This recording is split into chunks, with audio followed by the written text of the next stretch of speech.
கணவனை கூலிப்படை வைத்து கொலை செய்திருக்கிறார் மனைவி. இது பற்றிய மேலும் விவரங்களை செய்தியாளர் ரமேஷ்குமார் வழங்கிட கேட்கலாம். ரமேஷ்குமார், அவரது செயலுக்கு என்ன காரணம்? இந்த சம்பவம் தொடர்பான முழு தகவல்களை சொல்லுங்க. தேனிலவுக்கு சென்ற போது கட்டிய கணவனை மனைவியை கூலிப்படை வைத்து கொலை செய்திருக்கக்கூடிய சம்பவம் மேகாலயா மாநிலத்தில் அரங்கேறி இருக்கிறது.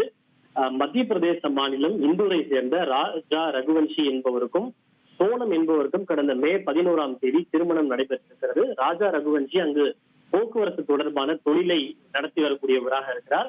இவர்கள் கடந்த 20ஆம் தேதி மேகாலயா மாநிலத்திற்கு தேனிலவுக்காக சென்றிருக்கின்றனர். தேனிலவுக்காக சென்றிருந்தவர்கள் கடந்த மே 23ஆம் தேதி தாங்கள் தங்கியிருந்த விடுதியில் இருந்து திடீரென காணாமல் போனனர். அதாவது அவர்கள் தங்கியிருந்தது ஒரு ஹோம் ஸ்டே. அங்கிருந்து ஒரு இருசக்கர வாடகை சைக்கிள் இருவரும் சென்ற போது திடீரென காணாமல் போனதை அடுத்து காவல்துறையினர் தீவிரமாக தேடுதல் வேட்டை நடத்தினர். இதற்கிடையே ராஜா ரகுவன்ஷியினுடைய பெற்றோர் மத்திய பிரதேச மாநில அரசு மூலமாக மேகாலயா மாநில அரசுக்கும் அவர்களை தேடுவதற்கு அழுத்தம் கொடுத்தனர். காவல்துறையினர் தொடர்ந்து தேடி வந்த நிலையில்தான் கடந்த மே 24ஆம் தேதி மேகாலயா மாநில தலைநகர் ஷில்லாங்கிலிருந்து சுமார் 60 கிலோமீட்டர் தொலைவில் அவர்கள் வாடகைக்கு எடுத்ததாக கூறப்பட்ட இருசக்கர வாகனம் சாலையோரத்தில் இருக்கக்கூடிய ஒரு ஹோட்டலில் இருந்து கைவிடப்பட்ட நிலையில் கண்டெடுக்கப்பட்டது. இருப்பினும் அவர்களை பற்றி எந்த விதமான முன்னேற்றமும் ஏற்படவில்லை.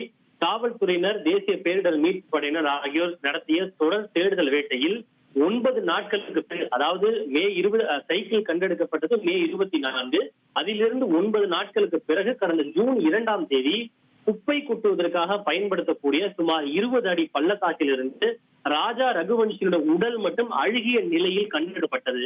ராஜா ரகுவன்ஷியினுடைய உடல் கண்டெடுக்கப்பட்டாலும் அவரது மனைவியினுடைய சோனல் நிலை என்ன என்பது தெரியவில்லை. தொடர்ச்சியாக காவல்துறையினர் சோனமை பற்றி தேடி வந்த நிலையில் தான் குப்பை கிடங்கிற்கு அருகிலேயே அவர் பயன்படுத்தியதாக கூறப்பட்ட ஒரு ஸ்கர்ட் மற்றும் ஒரு ரெயின்கோட் ஆகியவை கண்டெடுக்கப்பட்டது. இந்த நிலையில் தான் காவல்துறையினர் எந்த விதமான துப்பும் கிடைக்காமல் தலையை பீத்துக் கொண்ட நிலையில் தான் நேற்று இரவு சோனம் ராஜா ரகுவன்ஷியினுடைய மனைவி சோனம் உத்தரப்பிரதேச மாநிலம் காசிப்பூரில் காவல் நிலையத்தில் அவராகவே சரணடைந்தார். முதலில் சோனம் சென்றது ஒரு தாபா, ஒரு சாலையோரத்தில் இருக்கக்கூடிய உணவகத்திற்கு சென்று பின்னர் அங்கிருந்து ஒரு காவல்துறை மூலமாக தகவல் தெரிவிக்கப்பட்டு காவல்துறையினர் அந்த தாபாவிற்கு வந்து அவர்கள் சோனமை கைது செய்திருக்கின்றனர். மேலும் மத்திய பிரதேச மாநிலத்திலிருந்து 3 பேரை, கொலையில் சம்பந்தப்பட்ட 3 பேரை காவல்துறையினர் கைது செய்திருக்கின்றனர்.